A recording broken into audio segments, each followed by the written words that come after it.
Only 1 week after Robin got a chance to deal with some of his demons, Spellbound comes along to give Raven the opportunity to deal with some of hers. Raven, the eternal loner, is sitting in her room, alone, reading a book which contains the story of the brave knight Melchior who defeated and entrapped the evil dragon Rorik. But her reading keeps being interrupted, first by an attack from the supervillain Cardiac, who is just a giant regenerating robotic heart who abducts children for some reason. Like, maybe he's a thing from the comics, and I just don't know about him, but I don't know where this thing came from, or what the inspiration for its design was, and holy crap, is it weird, and I do not like it. But then later, she's interrupted by more mundane things, her friends coming to her to ask if she wants to talk first, and then later just to see if she wants to hang out and do various things with them. And she keeps sending them away and continuing the story, and eventually she learns that Melchior was also trapped in the book, and that he is able to communicate with her, and that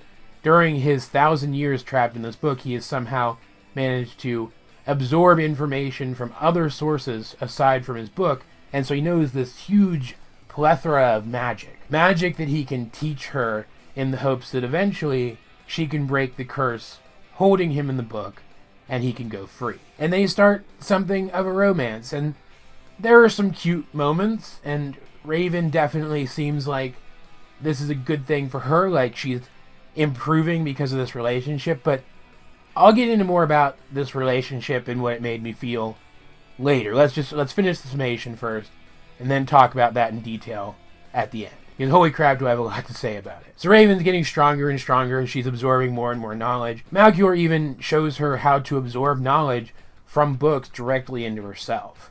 It's super cool, and as she becomes more powerful and more knowledgeable, the relationship between her and Melchior grows and develops more and more, and she becomes happier and happier, and even her interactions with her friends improve. It seems like this may be an all-around good thing. Like, even when Beast Boy reveals that he's been listening in and knows more about Melchior and her relationship than he probably should, she seems okay with it because she is so happy. But then Cardiac shows up again, and this time he actually does abduct a child, and it's kind of Raven's fault that he's here. She was so impatient to get back to her book that she didn't give the other Titans time to do proper cleanup after she tore Cardiac apart the first time, and a part of him survived and regenerated, restoring his entire body. And maybe it's because Raven realizes that and feels responsible that she tries one of Melchior's spells to defeat Cardiac, and finds out that it's dark magic, that Melchior has been teaching her dark magic this entire time. Which should have been the final red flag, but she cares about this guy too much. And so they go through with the curse-breaking spell, and he's freed, and it turns out that Melchior was the dragon and not the knight. And he goes on a rampage throughout Titan's Tower, ending up on the roof, and the other Titans can't do anything about him. Only Raven, with the knowledge that she gained from him, can stand up to him, recursing him and trapping him in the book once again. The episode ends with Raven going back to her room, feeling even more alone now than ever, because now she's put all of her friends in danger on top of everything. And also been made an idiot of by this person, or at least she feels like she has.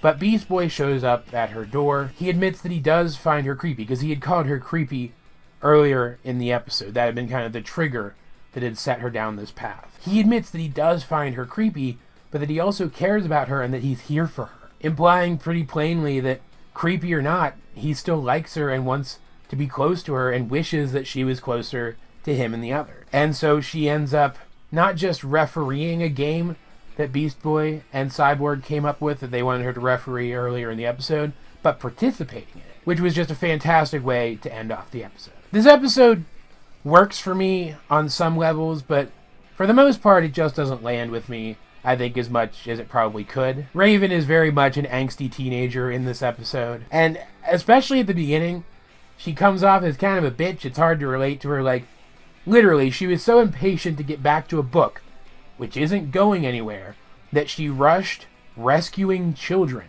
and ended up endangering another child indirectly through her actions. That's just really unsympathetic behavior. She's just so teen angsty in this episode that I don't really connect with her through the entire first half of the episode. And I remember I didn't really connect with her through the entire first half of this episode back when I was an angsty teenager. The writers just, I think, took it a little too far. Maybe if this had been in season 1, before we'd really gotten to know Raven, before she had grown as a person much at all, maybe this would have worked better. But it just doesn't work here in season 3, where we've seen that the bond that she has with her friends is real and strong. Because it doesn't even come off as if she's depressed or something. It just comes across as her feeling like she doesn't belong and being angsty over it. When the episode makes it plainly clear that her friends do want her to be part of their lives and are going out of their way to try and make that happen. Then Malchior comes around, though, and things change. I think it's through the relationship between Malchior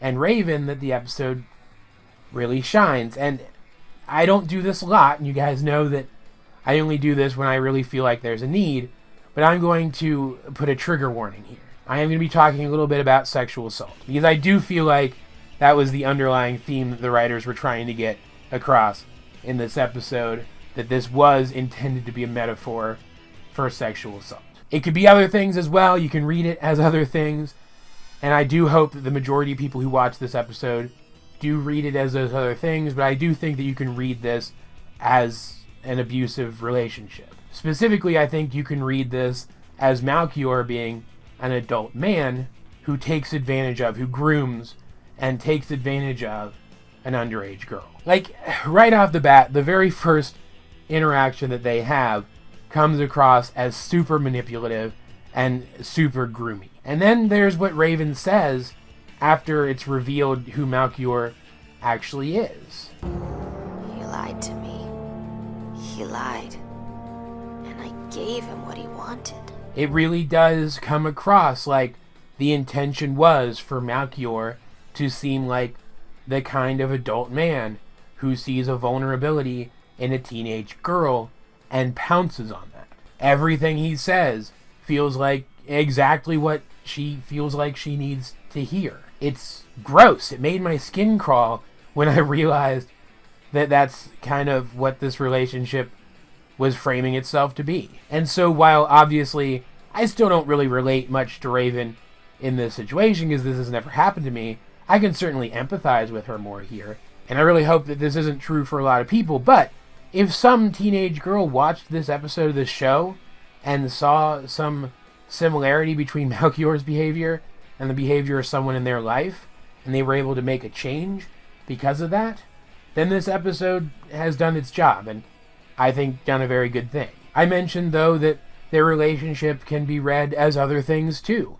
Like maybe he's just a friend who's a bad influence. Maybe that's what you see in the relationship between these two people. And if you are someone who sees that and you cut a toxic friend out of your life because of it, this episode has still done something really great. If you're someone who feels alone, feels like they don't have anyone who relates to them, and this episode helped you realize that you can talk to friends and family about why it is that you feel that way, then this episode has done something pretty great. I may not be able to relate much to this episode personally, but I understand that there are people out there who can. And so at the end of the day, even though this episode isn't really for me, I do think it's a pretty solid episode of this show. I still think it probably would have fit better lore-wise in like season 1 or maybe early season 2, not season 3. Because Raven really does feel like she's taken a few steps backwards as a character at the start of this thing. But still, it's a pretty solid outing. And it had some great visual effects, some great action. Getting to see T-Rex Beast Boy fight against a dragon was pretty badass. Getting to see Robin form a sword out of 2 of his birdarangs and attack a dragon was pretty badass. Seeing the Titans fight a dragon at all was pretty badass. I guess at the end of the day, I would say that this is an episode which tackles themes that I never expected this show to try to tackle, even 1 week after attempting to tackle themes of PTSD. But I do think that the messages in this episode are pretty good and pretty solid. Though, I do wish that Raven had used some of the knowledge that she gained from Malchior to do some good in future episodes, and I don't think that there's any clear-cut example of her doing that. But this is still an enjoyable enough outing of this show. As per usual, though, I'd like to know what you guys think of Spellbound if you have seen it. Let's get a discussion going in the comments section down below or over my Discord, link in the description. But either way, this has been AJ22, and I will talk to you guys later.